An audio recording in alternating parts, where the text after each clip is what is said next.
Good evening, everyone. My name is Mike Fate. I am the adult program manager for our adult program here at the Academy of Whole Learning.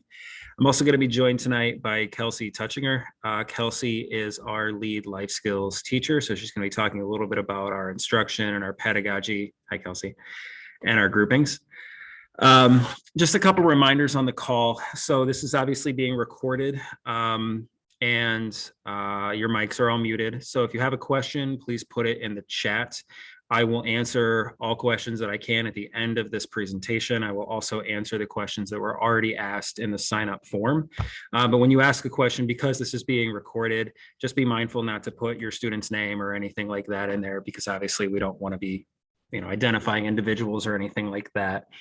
And we will be sharing this out to everybody that signed up. So whether people were here tonight, we'll be sharing it out. If you would like to share this on with anybody else, you're welcome to do that as well. You have our permission. So we're going to be speaking to a lot of different needs tonight. There are adult ed families on the call. There are K-12 families on the call. There are non-AOWL families on the call. And so some of this is going to be pretty broad strokes.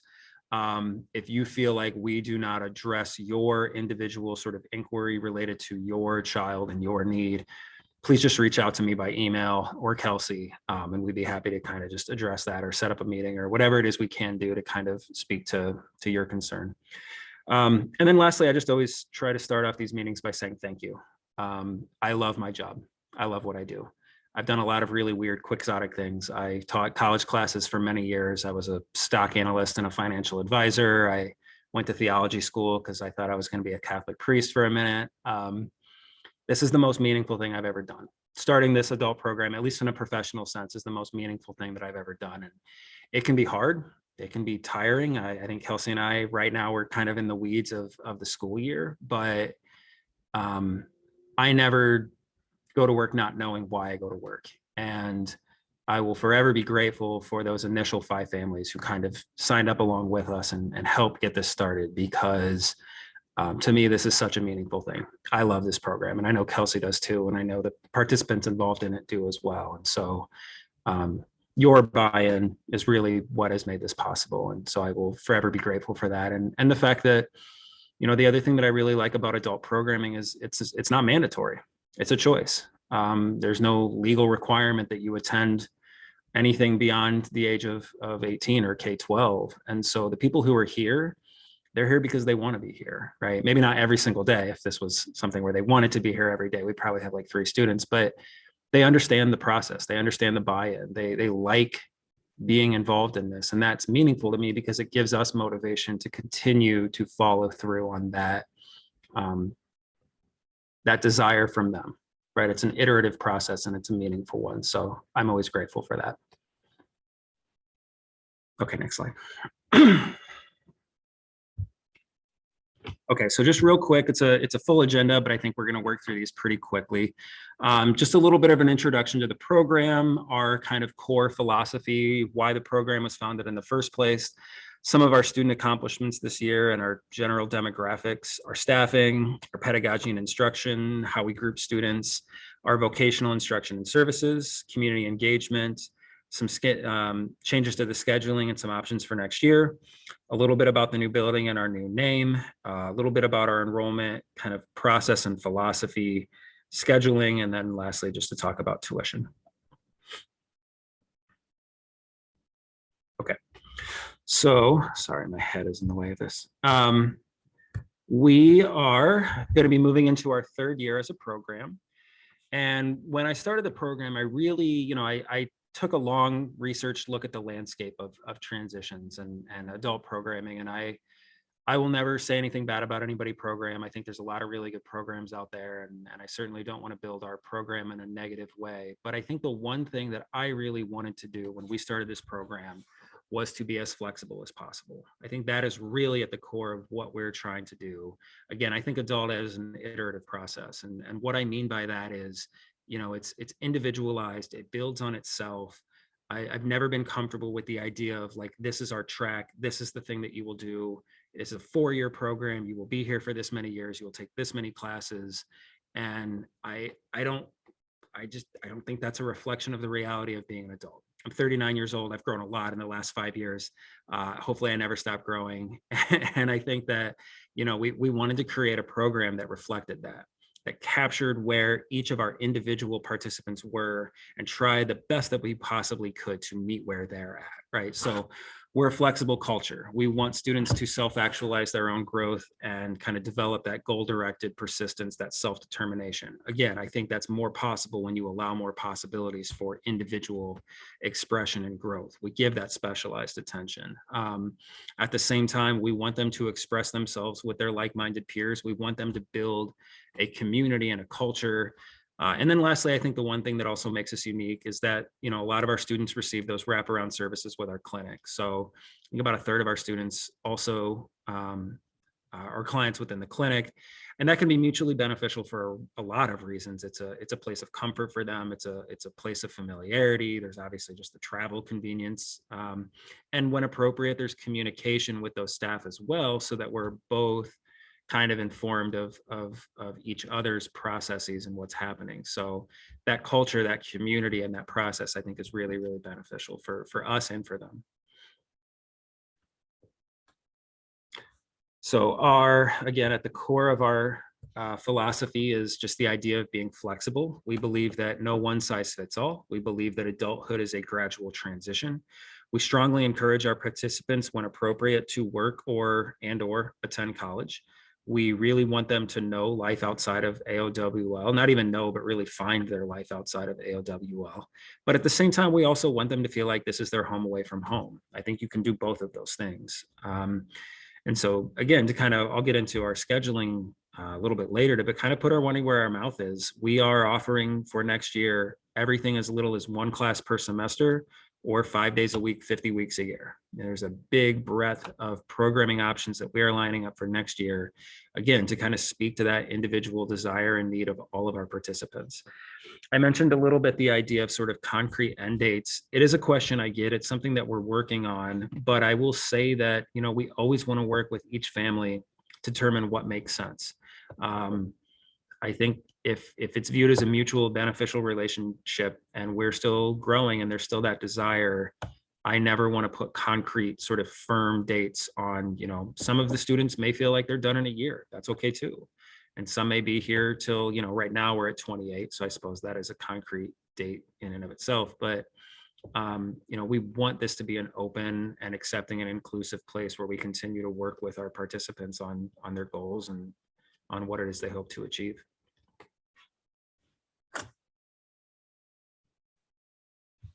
Okay, so why is this needed? I hope this slide is not my depressing slide.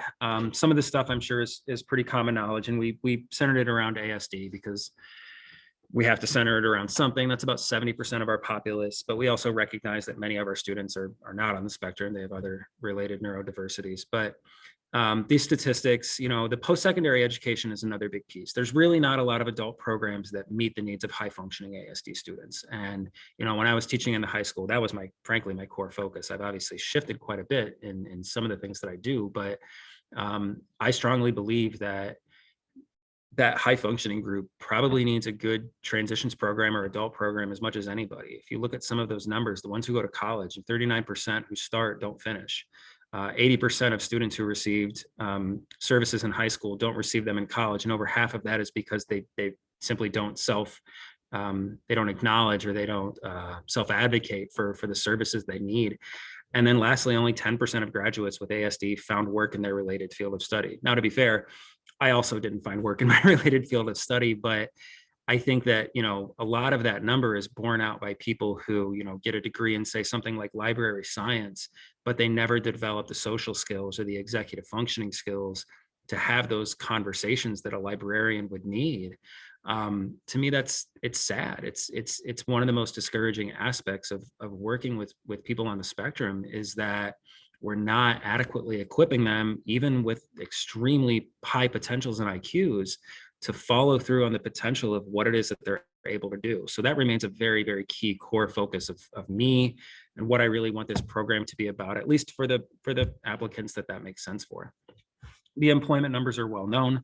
I would imagine they're probably better recently, although COVID numbers are just kind of all over the place when it comes to employment. But now is certainly a good time to be looking for employment. But 42% of those at the time this was taken, I believe this is about 3 years ago, with ASD in their early 20s have never been employed, or excuse me, only 42 have ever been employed. By 25, that's still only 63.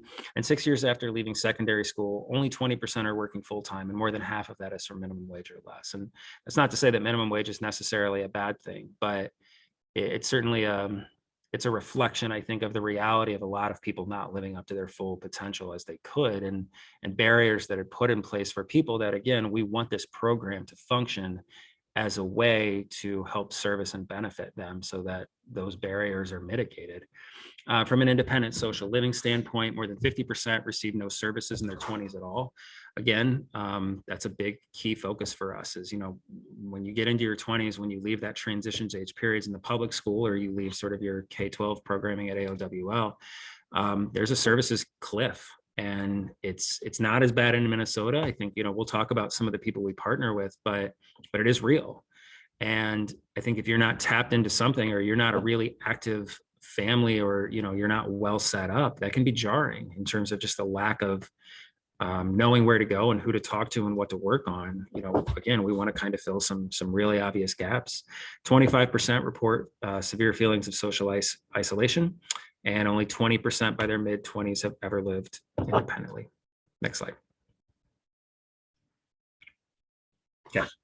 So some accomplishments of our own students. We have a student who is currently working towards a 4-year degree and doing a great job with a 3.0 plus GPA.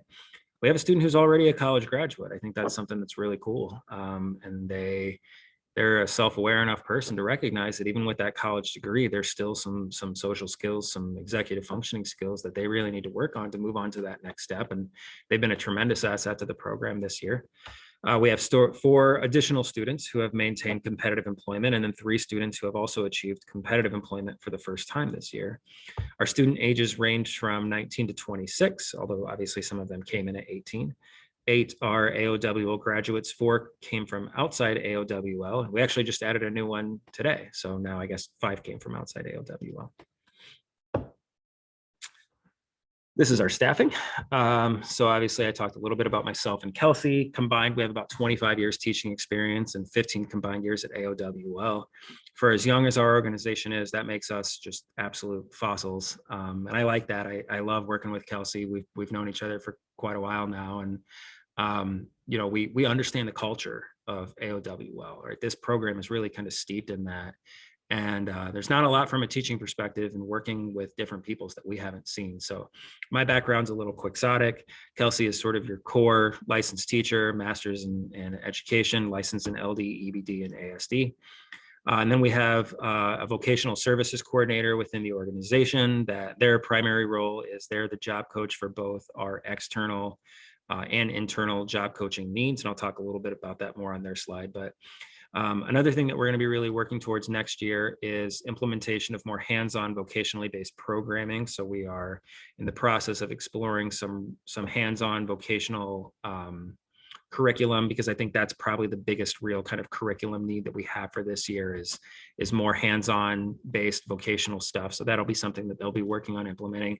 And then they're also our primary creator of external relationships with employers, which I think is something we've made a lot of headway on this year, both internally, but then also through all the work that we've been doing with VR. I think that's a big benefit for us and for the broader population as well. And then lastly, a new hire that we're hoping to make for next year, this community engagement planner, which I'll talk about a little bit more in detail, is primarily somebody that we hope will help plan and implement weekly social activities and pretty much all of our community-based instructional activities.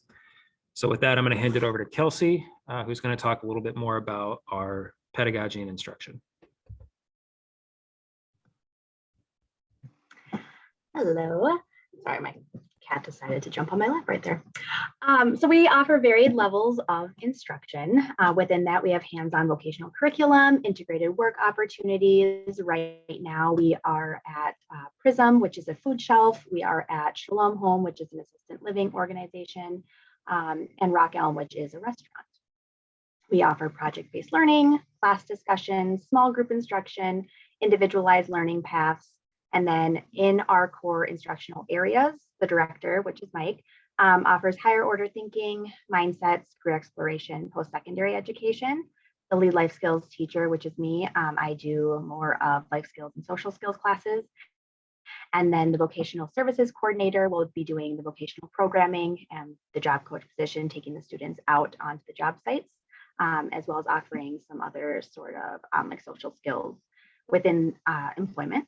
And then our hopeful position for next year, the community engagement planner, will plan our social recreation events, community participation, and integration. So the way that we group, we have the multiple instructors, which allows us the option to teach multiple classes at the same time and group students based on the best fit. So we group our students based on need and interest, availability, aptitude, and socialization. It also offers for potential for pullouts and community activities as well. But as we grow, these groups will hopefully change. They'll become increasingly refined, but then there is also, we see value to large heterogeneous groups for some classes and activities, having them all together so they can kind of learn from the different groups within the whole group.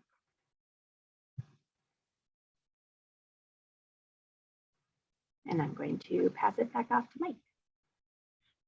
Thank you, Kelsey.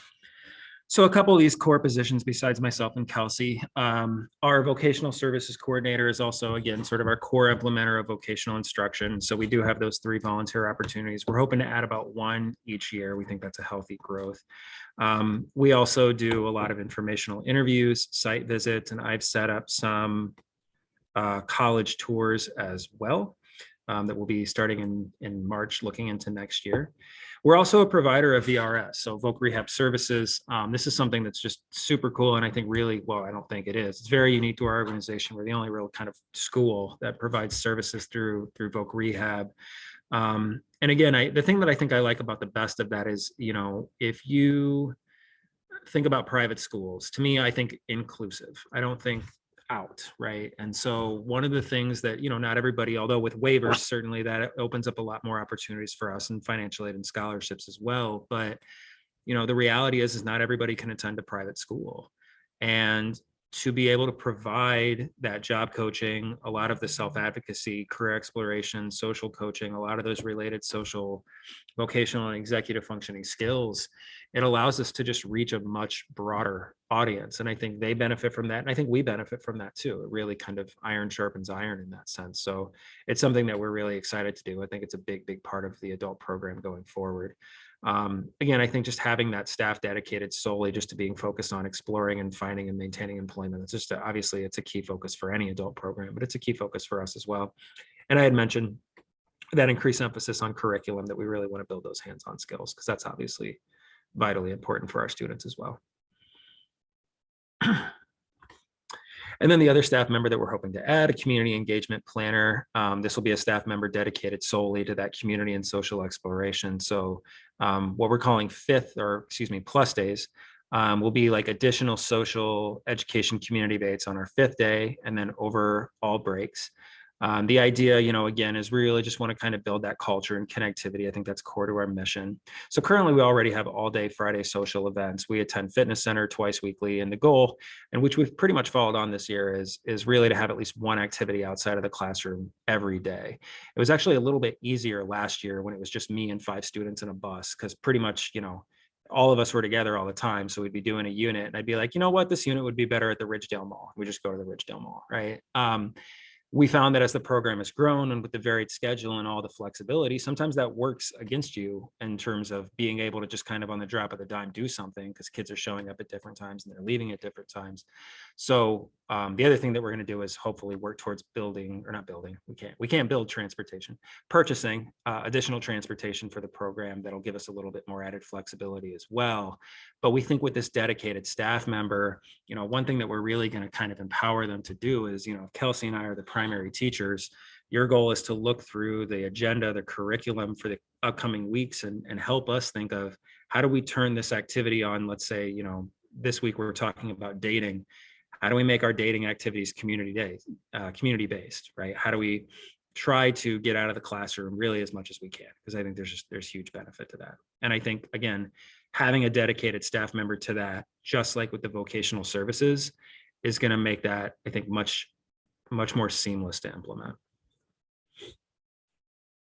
Okay, so I have some big, well, I don't know, maybe big is, I said big pretty loudly there, maybe it's not that big, but we have some pretty big changes coming down the pike. Some of them I can't talk about today, but one of them that I'm pretty excited to talk about is that we are strongly considering moving next year to a full year, 4-day-a-week instructional program calendar. So nothing is finalized yet, but I have had one-to-one conversations with every family in the program. I sent out a survey. The survey feedback was 100% in support. So I would say at this point, if we don't do this, I'm going to have some explaining to do to some families. But you know, and I'll talk a little bit more in detail about what exactly that looks like in a coming slide. But you know, really, again, we're trying to put our money where our mouth is. We found this year, as we're sort of getting into the doldrums of winter, students are starting to get a little burnt out. If somebody's working 20 to 25 hours a week and they're also attending our program 5 days a week, 25 hours a week, and they're here from 9 to 2, and then they work from 5 to 10, and then they're back at 9, it's a lot. It's a lot, and we recognize that. And so, you know, there's 5 reasons out there, but that's probably the biggest one. We just want to add more flexible options. And so on that 5th day, for our students who work, for our students who attend community college, if they can schedule a work day on that day, that's all the better. And that's going to make them feel, I think, a little bit more refreshed and relaxed in terms of being here. And this is when they're here, and this is when they're at work. You know, I think there's a ton of value to that. So again, less burnouts for students and less burnouts for staff. You know, Kelsey and I have been here for a long time. We want to stay here for a long time. We want staff members who really love working at the Academy of Whole Learning, but it's a grind. It's a tough job.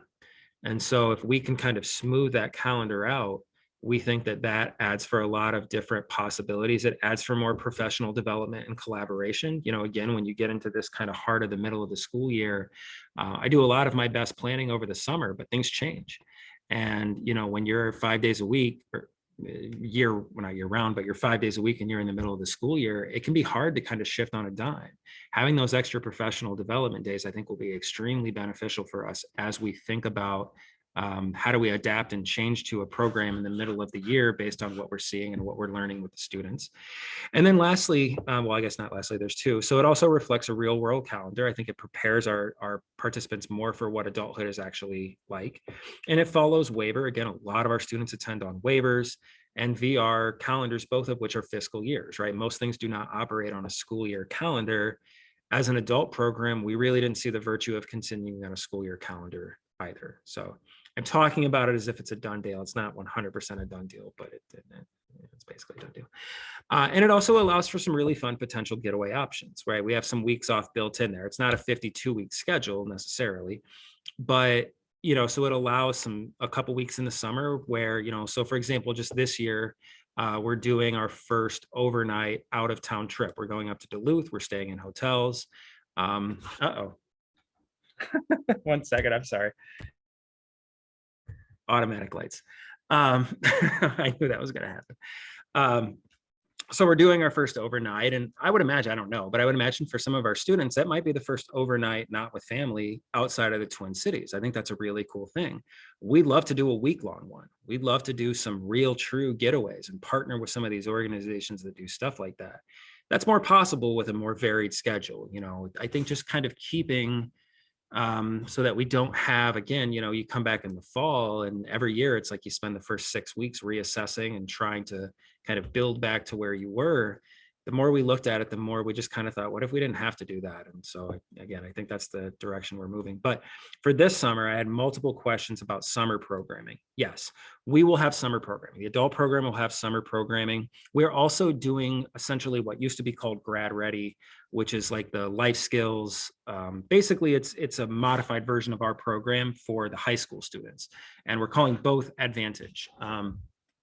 So we're excited to get back into that. That's actually where Kelsey and I kind of got our start for this program, as we were the first ones who taught Grad Ready. And I think we both loved it so much and saw its possibilities that just kind of it blew up from there. But yeah, we are teaching summer programming, both for ourselves, but also specifically for one class for the high school as well. Okay.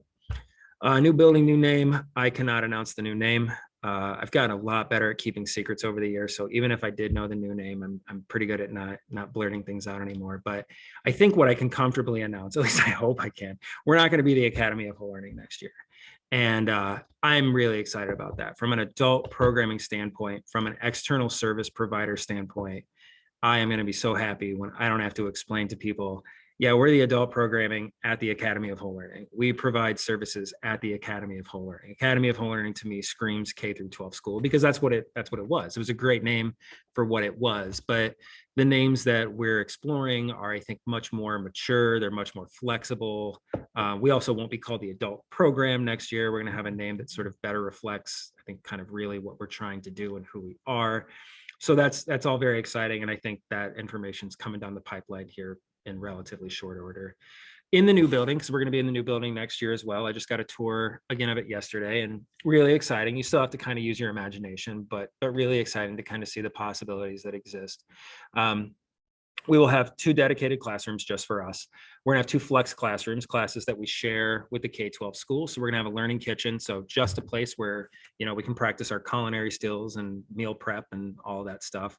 And we're gonna have our own dedicated vocational workspace. So for those kits and for that curriculum, we will have a place to go that really is kind of just for that. And that's exciting, obviously, as well. I mean, these seem like small things, but trust me, from a teacher standpoint, to have a room just to work on projects is just like, oh, it's amazing. So very excited about that. We'll have 3 dedicated offices, one of which for next year will be a study space. So that is nice for our students who, we have a student who attends community college, and right now most of his classes are virtual, and some of them are synchronous and some of them are asynchronous. So it's nice even just to have the possibility for him to basically have his own space that he can kind of go in and shut the door and take a meeting and do what he needs to do. I think that's really exciting. We have a student lounge rec area that's dedicated just for the adult students. So there's a Nintendo Switch and a TV and a Disney Plus membership. And I spend probably as much time in there as anybody. I love that rec room. It's cool. It really feels kind of like dorm life. And so I love the rec room and just a lot of shared spaces. I mean, if you haven't kind of tuned yourself in too much with the new building, there's a lot to get excited about the new building. It's going to be super cool. But for the adult program, I think long-term, it's no secret that we probably envision at some point finding our own independent space, whether that means that we're completely out of the new building or not. I mean, who can say? But as we grow, and we will look for additional spaces outside of just the new building. And I'll speak a little bit to another question I get a lot about, which is housing. Much like the new name, I don't have anything to announce on housing tonight, and I don't want to kind of mislead anybody, but I will say that, it's a serious conversation. It's a serious conversation that's being had by serious people. I don't know if I include myself among those serious people, but we recognize it's a need for the community. It's an obvious need. It's up there within its employment and housing. And I always feel negligent in my duties if I don't at least speak to it and make sure that families understand we recognize that need. I think it's an ongoing discussion and a process of really kind of doing our extreme due diligence to understand if we are the best to service that need, if it makes sense as part of our organizational umbrella. But for families who feel that sense of anxiety, and I know it's out there, we feel it too. We understand it. We want to address it. We want to be part of that process. We just want to make sure that we're doing our due diligence. So I guess I have nothing to say other than things are being said, but we hear you and we understand that. I think I'm safe saying that. Okay. Enrollment projections. So, I think that the thing that I want to sort of emphasize with this is, we went from 5 to 13 this year. And that seems like a pretty extreme growth. We could have gotten a lot bigger. I want to have small, steady, sustained, manageable growth. I'd like to hire 1 staff member a year. I'd like to really make sure that every time we do something, we are well prepared for it, because we owe it to our current families. We owe it to our current students. And that's a hard part of the job. I never like to say no to anybody. I'm not very good at it, but we want to make sure both for us and for them that that fit is there and that it makes sense. And there are programs that aren't like that, and God bless them. There's nothing wrong with that. I want to make sure that everybody has a place that they can go as a young adult. But that's not us. We're not a one size fits all. Everybody kind of fits into this program here. We say no a lot more than I think people might realize. And I emphasize that because, you know, right now we have our numbers and we expect most of our families to return next year. There's going to be a limited number of openings. We've gotten our applications in now for next year. We're starting to see more. Obviously we want you to apply. I don't know who you are, but we hope you do. We want people to want to be a part of this, obviously. But we also, speaking candidly as the person who manages the program, I'd like to know my roster by June 1st. I really do not want to be making enrollment decisions in August next year. And if we are, it's going to be for families that we really feel excited about being a part of this process. I think that, you know, for a healthy program, we want to expedite this process faster than in years past. And we want to kind of control our growth because I think that's just in the best interest of everybody. Okay. So lots of flexible options. I mentioned, again, let's assume for the sake of argument here, we move to a 4-day schedule. That 4-day schedule is probably going to be spread out over about 43 to 44 weeks. So we're looking at probably about 172-ish school days. So a few more actually than we currently have and that are currently in the K-12 school. That leaves obviously breaks, a couple weeks for winter, a couple weeks for summer, et cetera, et cetera.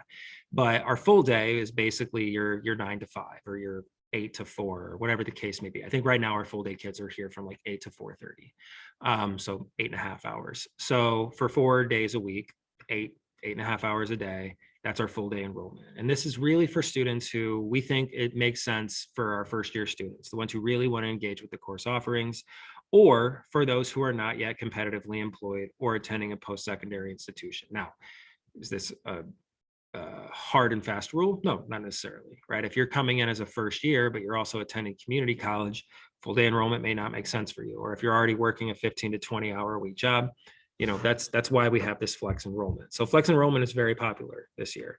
I would imagine next year it's probably sitting at about somewhere between 18 to 20 hours a week on a 4-day schedule. And this is enrollment that allows for a lighter, more flexible schedule for students who are competitively employed or who are attending post-secondary options. And I had one question in the comments there. Could you explain a little bit more? You know, I mean, it really varies. We have some students who are here from 9 to 2:30. We have some who are here from 10 to 2. We have some who are here from 1 to 4:30 or 12 to 5, or, you know, I mean, it really does vary based on the student, but it's about a 5-hour day, give or take. 4.5 to 5 hours on a 4-day week. So not quite full time, but still definitely pretty fully engaged in our programming. But it just allows that morning or that afternoon or however kind of the schedule works out to do the other things that we really kind of encourage you to do as you grow within this program. We also offer a la carte offerings. So that could be for students who really have just a demonstrated, limited, targeted transitions need. I'm thinking probably more people who maybe have already completed a transitions program, or, you know, as long as there's a shared understanding that this is a targeted need, right? And it's not just, you know, financial decision or something like that. We really want to continue to meet the needs of people who maybe just want to work on just social skills or just employment skills, or they just want to do the Friday social days, although that's now something else entirely different. But it, you know, we really do break it down in the granular of, you know, if you just want to work on this one thing, here's the courses that we offer this year in that area. We have our community engagement days or our plus days. And again, so that's our social days, our community days, our days that are just completely dedicated to social activities or community enrichment activities, or, you know, something like that. Volunteering could also probably fit into that if we find the right niche. But and this is another kind of something that's applicable both for those full and flex day students, but also community students as well. We have a family who's just now signing up with us, and they're just coming on Fridays. They just want that socialization because they're struggling to find that in a, you know, I guess a normal setting. I don't know how you want to put it, but so we think there's added appeal for the community as well with that.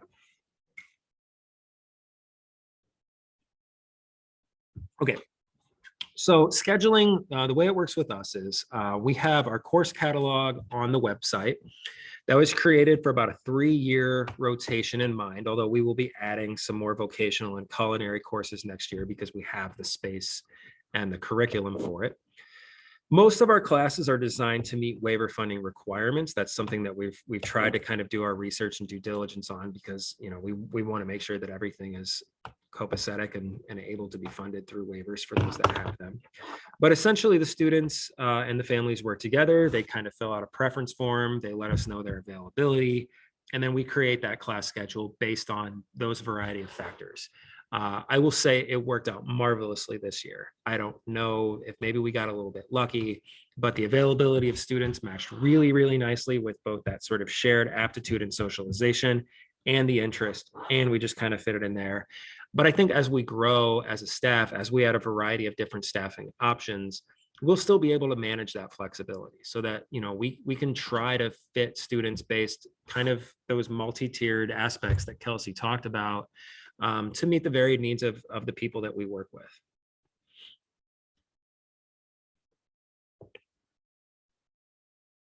Okay, so last slide, a little bit on tuition. So our full day enrollment is based on the number of what the K-12 school is, which is for next year, 33,700.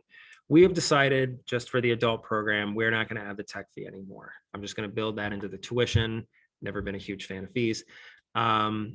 But you know, it's an increase. The flex day is an increase as well, even a little bit more so. Inflation is hurting, and we want to make sure that we can pay our staff wages that are at least competitive enough that they will continue to stay. We want a sustainable culture for people who stay here long, and unfortunately, that comes with increased tuition prices. But we still think, I mean, if you compare it to the marketplace, these are competitively placed prices. So 33.7 for a full day, 23.5 for that flex day, again, over the course of a 43-week schedule. A la carte is on a per class basis. And what we're hoping to do with these plus days is really kind of price them very competitively for our current families. So somewhere around $100 a day. It really kind of depends on how many people sign up on each day and things like that. And we may ask families to buy them in bulk. So maybe not like $100 by itself, but 10 days for $1,000 or 20 days for 2,000 or something like that. So that, again, if you really wanted to be here and you found value in that, and we hope you obviously do when we can, if you're not working, if you're not attending community college, you know, come to Sea Life with us and we'll go to Noodles and Company and we'll, you know, do shopping around the Mall of America. And, you know, I mean, I want these to be really competitively priced and attractively priced opportunities because we want people to take advantage of that. We want our students to participate because we think there's a lot of value in that. We're going to waive the flex scheduling costs. So last year I had this cockamamie idea that for our flex students, for a little bit of an add-on price, you could kind of come at 8 and you could stay by 5 and you could, you know, basically hang out in our rec room, which again, I love our rec room. I don't know if that disincentivized it or not. I mean, we had a few families who took advantage of it, but my thought on the process was like, well, if we don't charge anything, all people will ever be doing is hanging out in our rec room. So maybe that was a little Pollyannish, but we want people to come. You know, we obviously, you know, maybe not 8 to 5 every single day all the time, but, you know, if you're a flex day enrolled student, or maybe, you know, next year to kind of make that schedule work, we may have an hour or two in between one class and the next class, just like college, right? So this is like our student center. Come hang out in the student center. No questions asked. We're not charging any extra for it. It's built into the cost of tuition. We want students to be here, right? If they're not in class and they're not working and they're not doing anything, I'd much rather they're hanging out with their friends playing Overcooked than at home on their phones. Stay here, hang out, have fun. There's the lights. Turn back on.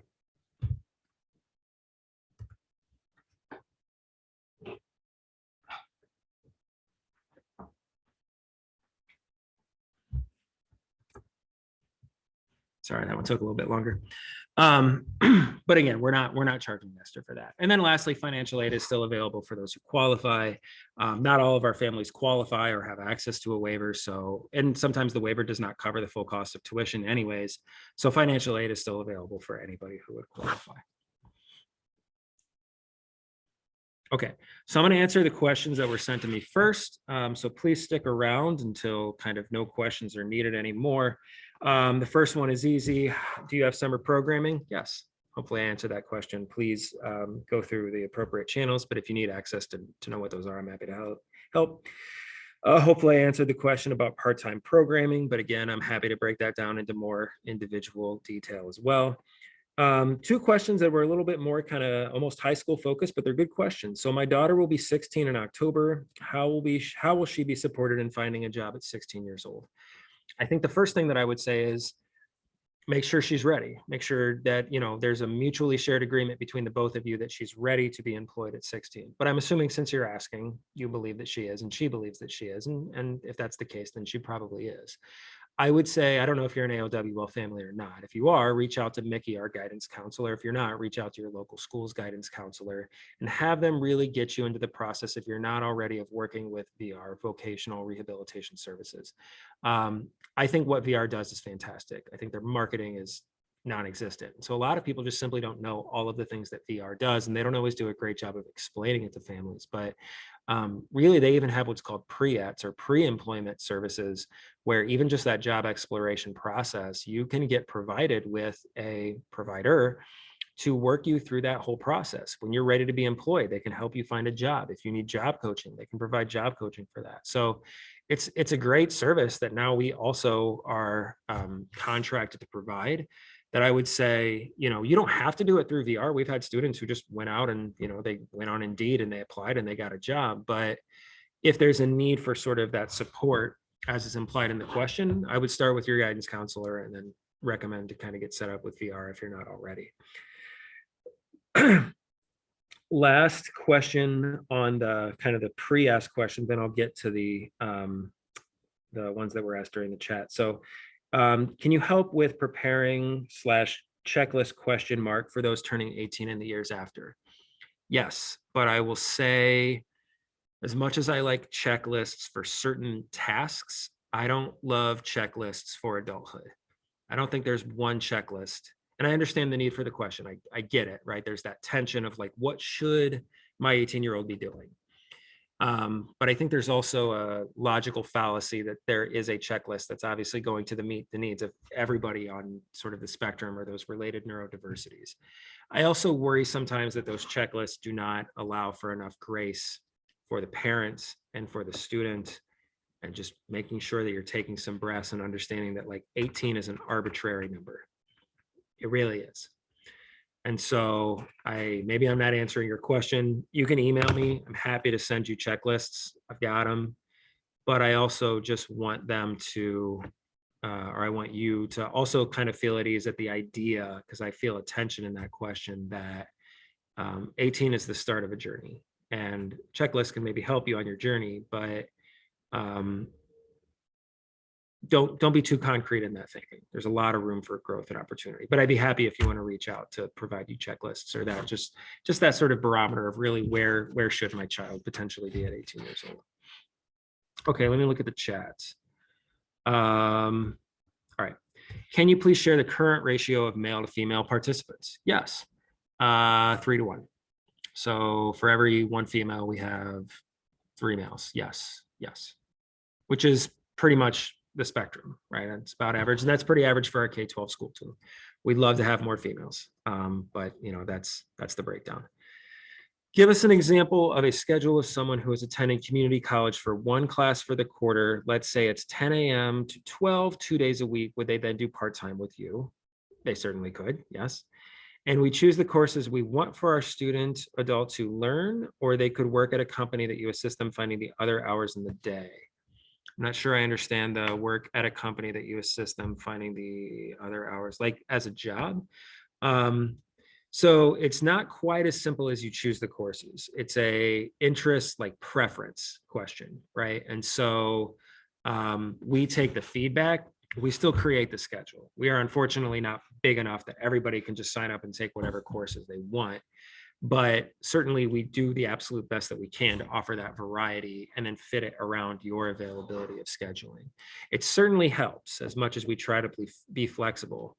It certainly helps to try to build your work schedule around our programming schedule and not the other way around. But we understand that there's limitations to that, especially with community college if you need to take calculus and calculus is at 11, then you're taking calculus at 11, right? But knowing your schedule or having an idea of when you want it to be, yeah, then we can kind of build that programming around that. If your goal is to work and attend community college, you could still attend our program, but you're stacking a lot on there. So we would want to be cautious about that and making sure that there's an understanding of kind of how everything fits together. So I hope I understood that question correctly. You're welcome to reach out to me if I didn't.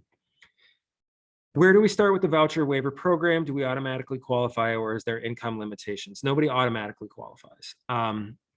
But no, there are no income limitations. It shouldn't be based on income. It's based basically on degree of disability and perceived level of future independence. It's a tricky thing. I've talked about this a lot. I'm always a little cautious to kind of share too much on something that's being recorded, but basically what they're looking for is, I will say that cognitive is going to be a pretty obvious first thing they look at, and that's the easiest thing to qualify based on. If there's a cognitive impairment, that's going to make approval much easier. The first thing you have to do is get approved for MADD, so Medicare through a disability. And then once you're approved for that, the waiver process is actually much, much easier. But getting approved for MADD is based on a plethora of criteria, but mostly what they're looking at is if everybody in that person's life disappeared tomorrow, could they live independently? Could that work? Is there the possibility of success? And so one of the things that I always tell parents, and again, I kind of hesitate to put this too much out there, but you need to evaluate your kid on their very worst day. You need to evaluate them with steely eyes of, okay, if I disappeared, what would happen? I think parents, and I understand, you have a tendency, you love your student up, or you're not your student, you love your child up, you want to see the best for them. This is the inverse of that. You really want to be, if you're advocating for supports, that case needs to be made, and that case needs to be made on the reality, likely, that true full independence is years away and will need sustained supports. Now, not everybody stays on a waiver forever, and they shouldn't. Ideally, the CDCS waiver, ideally, our program is not a forever program. We're not a day program. I don't want you here for 40 years. But we also recognize that there's a services and a skills gap that needs to be built up before we can just say, okay, you're 18, good luck, go be independent now. That's a good question. But I would say, if you don't have a social worker and you haven't explored the process for MADD, that's the place to start, and they can help you. But I can also, obviously, I don't know the individual person in mind here, so I can provide individual feedback for that as well. I am staring at a chat that is completely empty, and we are at 7:48. Does anybody have any additional questions? Hope I didn't talk too fast.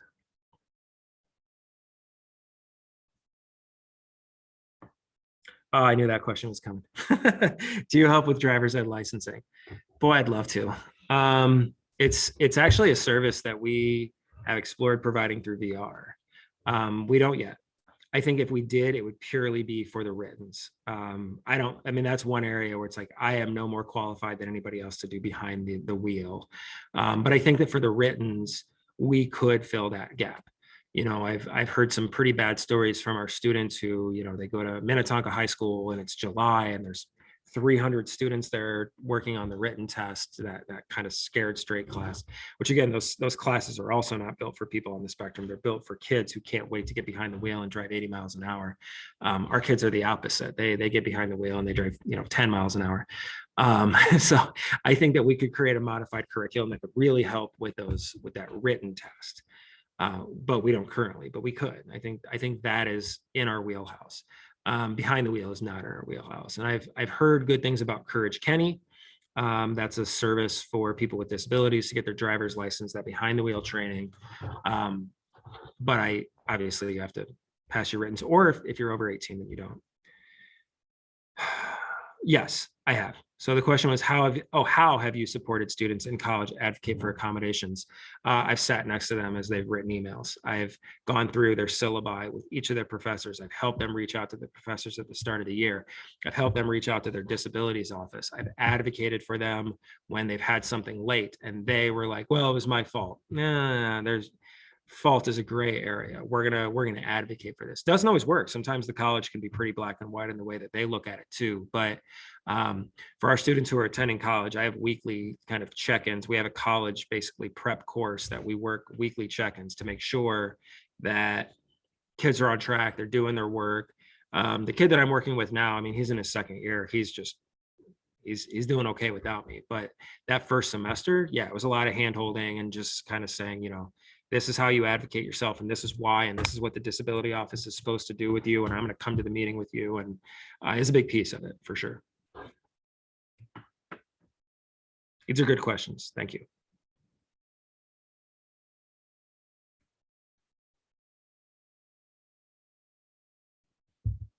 Did anybody watch the Beatles documentary on Disney Plus? I'm about halfway through. It's really good.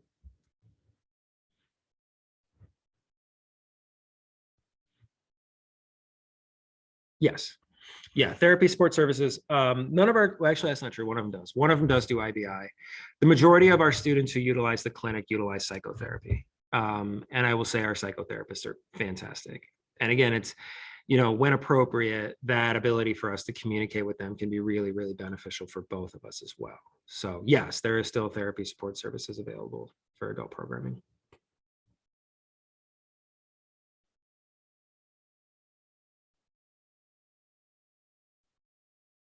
Yeah.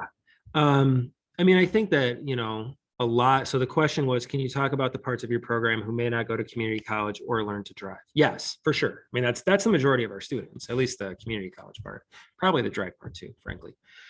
We practice public transportation. We practice a lot of those kind of core life and transition skills. We practice the employment skills. We practice, I mean, I would say probably only about 5 to 10% of what we do, probably not even 10, is really kind of geared towards that high functioning ASD. I probably emphasize that more in this discussion because I just want to be as inclusive. Most people don't think about adult programming as really being something that applies to high functioning ASD at all, because in the public schools, frankly, it's not. But yes, I mean, the majority of our program really isn't specifically geared towards that. It's geared towards that sort of total holistic need of the employment skills, the social skills, the soft skills, the executive functioning skills, time management, prioritization, you know, all of that organization, that kind of stuff. It's getting out into the community, it's socializing, it's volunteering, it's, you know, we've been working on mock job interviews for a couple weeks now. I mean, a lot of it is, I hope, almost universally applicable, but then just broken down as we kind of break students up into groups. Yeah, most of our students are not, the focus is not really on that piece for them. So if that was, maybe I emphasized that a little too much, but no, I mean, for the majority of our students, they're here to work on those sort of core transition skills. Independent living, cooking, that kind of stuff. Good question.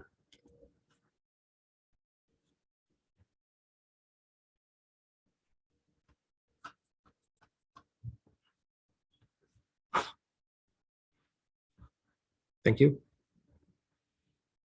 I love doing these. I don't know, maybe I just like my own voice, but I love the opportunity to just, I love this program. I love to talk about it. If a student enrolls full day, but then they decide to go to college, get a job, can they move to flex? Maybe. How's that for an answer?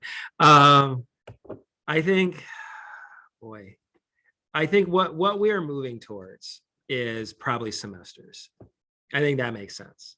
I think they could move in the middle of the year. It's tough from a budget standpoint. I think we're still kind of working that out. When you're so small, to have somebody move in the middle of the year. Now, again, we're talking about full day to flex, but it's destabilizing to lose even just one family in the middle of the year. It really affects our staffing. But I would say from full day to flex, certainly like a mid-year transition, I could support that. I could get that behind them. Is summer program for adult listed on the website? Probably not. No, it should be. I think we just put together the brochure. And that Advantage, we didn't actually break it down. We're just calling it Advantage. So depending upon what the sign up for it is, that adult program may also include some seniors. It may also kind of fit some, I'm just going to turn my video off. It may kind of not necessarily be completely adult exclusive. We just kind of have to see what enrollment is. But yeah, Advantage is for both adult programming and for high school. And obviously it'll be differentiated, but it's for both.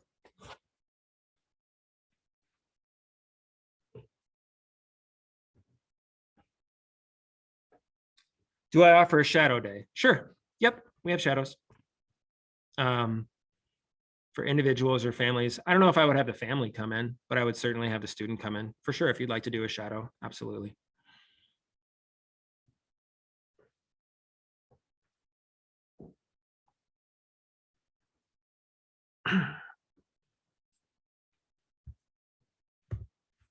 These automatic lights are great until they're not.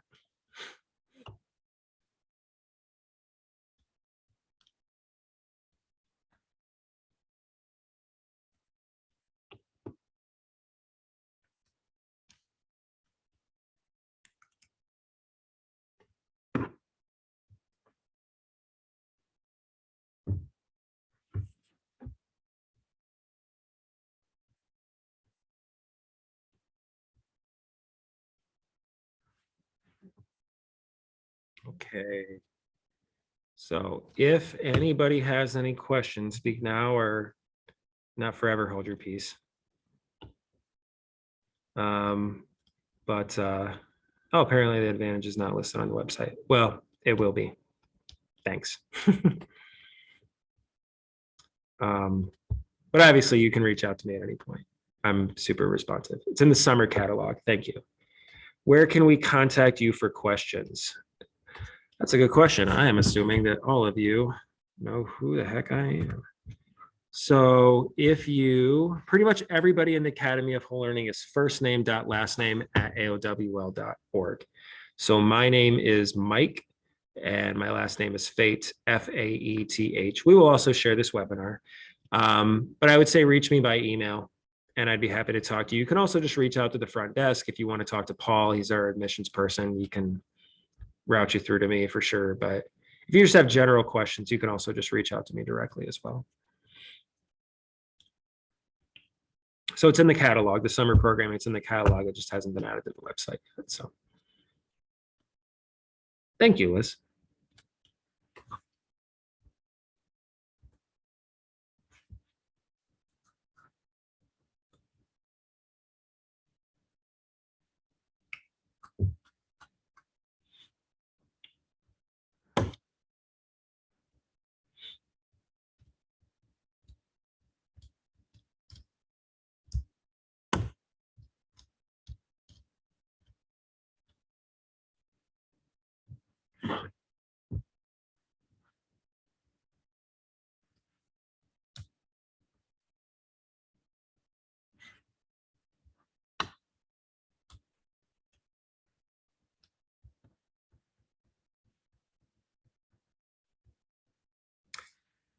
I like what I'm seeing, of course, but is there any other program like this out there? Who is your competition for this adult programming? Well, everybody's my competition, but that's a really good question. I think that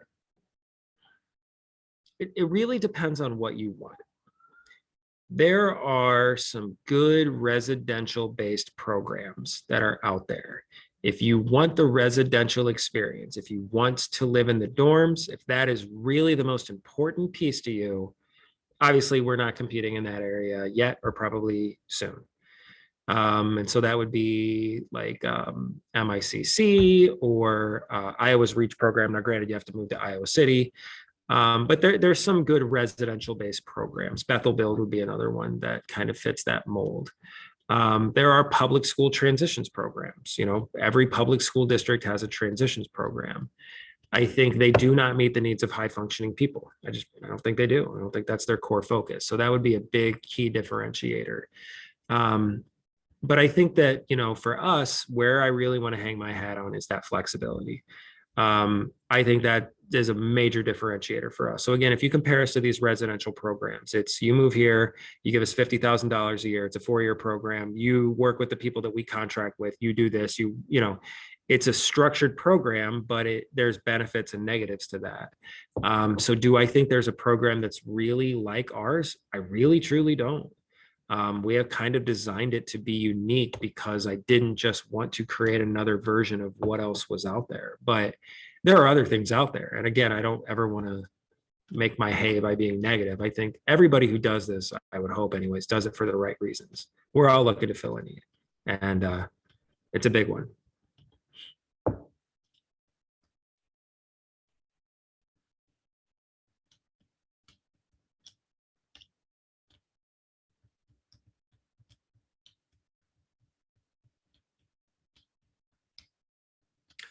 Okay, well, it is 8 o'clock, so I am gonna be a teacher and excuse everybody from the call. If you have further questions, you can reach out to me on that email, reach out to Paul if you'd like to set up a tour of the program. Shadows, obviously, we would encourage that as well, but I appreciate everybody for coming out. Again, we will share this webinar out, so if you'd like to share it with anybody that you think may be interested in, you're more than welcome to do that. And with that being said, thank you all. Have a good night.